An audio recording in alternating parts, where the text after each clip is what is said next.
جو میں نے وہاں دیکھا ہے 26 سالوں میں نے کبھی اس طرح کا جلسہ میاں والی میں نہیں دیکھا. بلکہ میں یہ کہوں گا میں نے کہیں بھی، یعنی میں نے جتنے بھی جلسے دیکھے ہیں، جو وہ لوگوں کی، آپ یاد رکھیں کہ میاں والی کی ایک وہ کہتے ہیں میاں والی میں گرمی اتنی پڑتی ہے کہ میاں والی کے لوگوں کو دوزخ میں بھی چادر لینی پڑے گی، کمبل لینا پڑے گا، اتنی گرمی یعنی اس میاں والی کی فیمس ہے. اس گرمی میں جس طرح پبلک نکلی ہے اور جس طرح ایک ایک چیز کا شعور تھا، ان کو ایک ایک چیز کا لوگوں کو پتا تھا کہ کیا ہوا، کون سی سازش ہوئی، مداخلت ہوئی یا سازش ہوئی. سب کو پتا ہے کہ سازش ہوئی، کسی کو شک نہیں ہے کہ مداخلت، ایک تو جب سازش ہو جاتی ہے مداخلت ہوتی ہے، سب کو پتا تھا. اور سب کو یہ بھی، میں یہ بھی آپ کو کہہ دوں، ہم نام بھی جب لوگوں کو لیتے ان کو پتا تھا لوگ کون ہیں جنہوں نے سارا یہ کیا، سب کو پتا تھا، ایک ایک کو پتا تھا. وہاں میں میرے بات کرنے سے پہلے لوگوں کو پتا تھا کہ میں کیا کہنے لگا ہوں. اور جب لوٹوں کا نام آیا تو جو وہ آپ کو پتا نہیں کہ جو میاں وہاں تھے، جو لوگوں کا غصہ لوٹوں کے نام پہ آیا، میرے یہ لکھ لیں کہ کبھی بھی یہ لوٹے کسی قسم کا الیکشن آگے سے پاکستان میں نہیں جیت سکیں گے. ان کی پالیٹکس ہی ختم ہو گئی ہے. یہ ان کو پتہ نہیں ہے، یہ سمجھ رہے تھے پرانا زمانہ ہے. ان کو یہ نہیں پتا کہ یہ ملک بالکل ہی بدل گیا. 2 مہینے کے اندر سارا ملک بدل گیا ہے. اور اگر کسی کو اس چیز کے اوپر شک تھا تو وہ شک دور ہو جانا چاہیے کہ سارے لوگوں کے دل اللہ کے ہاتھ میں ہوتے ہیں. وہ ایسے کرتا تو دل دوسری طرف چلے جاتے. ہمارا کوئی بڑا کمال نہیں ہے، ہم نے چلے سٹینڈ لے لیا، لیکن یہ جو ملک بدلا ہے یہ تو سارے لوگ حیرت میں ہیں. یہ جو لوگ سارے یہ جو آئے تھے، یہ چوروں کا پلندہ جو اوپر بیٹھا ہوا ہے، یہ خود شوق میں چلے گئے ہیں کہ ہوا کیا. انہوں نے جو مل کے سازش کروا کے ان لوگوں کو لائے، وہ سارے شوق میں ہیں کہ یہ ہوا کیا. یہ انقلاب آیا ہے، اللہ نے لوگوں میں شعور دے دیا ہے. وہ لوگ جو سیاست کا نام بھی نہیں لیتے تھے، وہ سارے آج آپ کے ساتھ کھڑے ہو گئے. جو اسلام آباد میں پبلک آنے والی ہے، یہ کنٹینر رکھ لیں، یہ کنٹینر رکھ لیں، یہ جو مرضی کر لیں، یہاں پبلک جس طرح آئے گی کسی کو اندازہ نہیں ہے. اس وقت مجھے اندازہ ہے کیونکہ میں نے پالیٹکس کی تھی عوام کی. میرا تو کوئی جاننے والے نہیں تھے پالیٹکس، باپ دادا کوئی میری پالیٹکس، میرے ساتھ تو پالیٹیشین ہی کوئی نہیں تھے.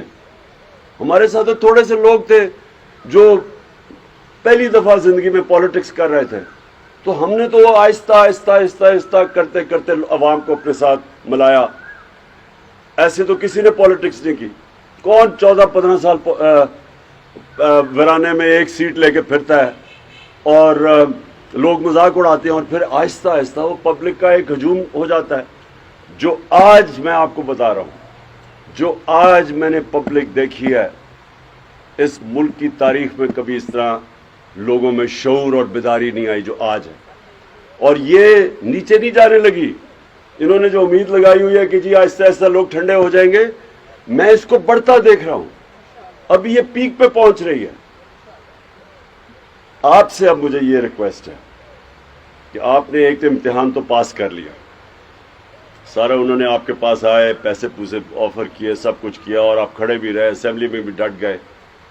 اور یہ بہت بڑا امتحان آپ نے پاس کیا کیونکہ آپ کے ضمیر کو خریدنے کی کوشش کی گئی اور آپ کھڑے رہے. اب جو آپ نے کرنا ہے نا، وہ جو آپ میری آج بات مان لیں کہ کئی دفعہ انسان 5 سال جد و جہد کرتا ہے اپنی حلقوں میں بھاگ دوڑ کے، لوگوں کو ملا کے، ووٹ بینک ڈیولپ کر کے. 5 سال میں وہ آج آپ 5 دنوں میں کر سکتے ہیں کیونکہ ماحول بدل چکا ہے. لوگ آپ کے منتظر ہوں گے. اس ٹائم کو آپ نے کسی نے ضائع نہیں کرنا. ایسا ٹائم آئے گا نہیں، کوئی بھی ٹائم دیر تک رہتا نہیں ہے. یہ آپ کے پاس 3 ہفتے، 6 ہفتے، زیادہ سے زیادہ 2 مہینے. ان 1 مہینے کو آپ صحیح معنی میں آپ پبلک کے پاس پہنچ جائیں. آپ کو میں یہ یقین دلاتا ہوں کہ لوگ کبھی ایسا نہیں ہوگا کہ لوگ سارے آپ کو خوش آمدید کہیں گے. آپ کوئی دروازے کے اوپر کھڑکھڑائیں گے وہ آپ سے دوسری جماعتوں کے بھی ہوں گے ووٹ کسی کو دے آپ کو بڑی عزت سے ملیں گے کیونکہ سب کو پتا ہے کہ ہوا کیا ملک میں. جو لوگ قوم آج آپ کے ساتھ کھڑی ہے دو وجہ سے کھڑی ہے. ساری قوم کو پتا چل گیا کہ امریکہ نے سازش کر کے گورنمنٹ کرائی ہے اور یہاں سے میر جعفر تھے انہوں نے مل کے سازش ہوئی ہے سب کو پتا ہے. وہ مریم کہتی پھر اس نے کہا کہ جی وہ مراسلہ جھوٹ ہے. وہ جو جھوٹ پہ ہی اپنی ساری پالیٹکس شروع کرے کہ جی میری لندن تو چھوڑے پاکستان میں بھی پراپرٹی نہیں ہے جبکہ اربوں کی پراپرٹی دونوں طرف ہے اس نے اس کے بعد جھوٹ ہی بولنے ہیں. مراسلہ نیشنل سیکیورٹی کاؤنسل کی میٹنگ میں جس میں سب آرمی چیف ہماری ساری قیادت اس کے اندر پہلے اپروو ہوا اور شہباز شریف نے جو میٹنگ بلائی اس نے بھی اپروو کیا کہ مراسلہ کے اندر جو چیزیں میں نے کہی وہ ساری سچ تھی. تو وہ کل کہہ رہی ہے کہ وہ جھوٹ ہے. تو سازش کے تحت گورنمنٹ گرائی گئی امریکی سازش. اور دوسرا جو لوگوں کو دوسرا غصہ ایک غداری یہ ہوئی جنہوں نے سب نے مل کے کیا اور دوسری غداری یہ ہے کہ پاکستان کے بڑے بڑے مجرم کرمنلز چور ڈاکوں کو اوپر لا کے بٹھا دیا. یہ انہوں نے ملک کی توہین کی ہے. اس سے زیادہ قوم کی توہین کیا ہو سکتی ہے کہ ملک کے چور و چکے جو 30 سال سے لوٹ رہے تھے ملک کو ان مجرم ضمانت پہ لوگ ان ساروں کو انہوں نے ملک کے اوپر بٹھا دیا. یہ ہے اصل توہین ملک کی جس کی وجہ سے دگنا غصہ ہے لوگوں کو. اس لیے جب آپ پبلک میں جائیں گے کبھی بھی پبلک آپ کو اس طرح کی پذیرائی نہیں دے گی جو آج آپ کے ساتھ کھڑی ہے. اس ٹائم کو ضائع نہیں کرنا آپ نے. آپ ایک دن ضائع کریں گے اپنا نقصان کریں گے. آپ آج اپنے دن آپ اگر لوگوں کے اندر نہیں ہیں اپنی پبلک میں نہیں ہیں آپ اپنے اوپر ظلم کر رہے ہیں. اس وقت لوگ آپ کے منتظر ہیں. نارملی پولیٹیشین جا کے لوگوں کے گھر اور کہتا ہے اپنا ووٹ بینک تیار کرتا ہے. آج لوگ آپ کی انتظار کر رہے ہیں. میں آپ کو گارنٹی کرتا ہوں جو لوگوں نے 30-40 سال ووٹ دیتے رہے دوسری پارٹیز کو وہ آج آپ کی انتظار کر رہے ہیں. کبھی آپ کو ایسا ماحول نہیں ملے گا. اس کو آپ نے ضائع نہیں کرنا. ٹائم سب کچھ ہے. ٹائمنگ زندگی میں سب کچھ ہے. جو ٹائم کو صحیح معنی میں صحیح ٹائم پہ استعمال کرتا ہے انسان وہی اوپر جاتا ہے. 24 گھنٹے سب کے پاس ہے. کامیاب انسان وہ ہوتا ہے جو 24 گھنٹوں کو صحیح استعمال کر لیتا ہے. یہ جو 24 گھنٹے اب آپ کے پاس ہے دن میں اس سے اس طرح کا وقت آپ کے پاس نہیں آئے گا. میں پھر سے آپ کو کہتا ہوں اس کو ضائع نہ کریں. آپ اپنا نقصان کریں گے ہمارا بھی نقصان کریں گے. نقصان اس طرح کریں گے کہ جو اگلی الیکشن ہے یہ پاکستان کی تاریخ میں ایسی الیکشن نہیں آئی ہوگی. ایک 70 میں لوگ کہتے ہیں کہ یہ ایک طوفان آیا تھا بھٹو کا. یہ اس سے ڈبل طوفان آ رہا ہے اور یہ جو محنت کرے گا اس کو تو میں کوالیفائی کرتا ہوں. آپ نے بہت بڑا امتحان پاس کر دیا ہے یعنی آپ کو پرائرٹی دی جائے گی ٹکٹ دینے میں. لیکن اگر آپ نے کچھ بھی نہ کیا تو پھر میں نظر ثانی کروں گا کیونکہ آپ نے ابھی بات کی آج تک بالکل آپ نے ٹھیک کہا کہ میں نے سبلیٹ کیا ہوا تھا. لوگ ٹکٹس لوگ دیا کرتے تھے. میں کیونکہ میرے پاس ٹائم نہیں تھا میں تو کیمپین کرتا تھا. اس باری ایک ٹکٹ جب تک میرے سے نہیں نظر سے گزرے گا میں نے کسی کو ٹکٹ نہیں دینا. اس بار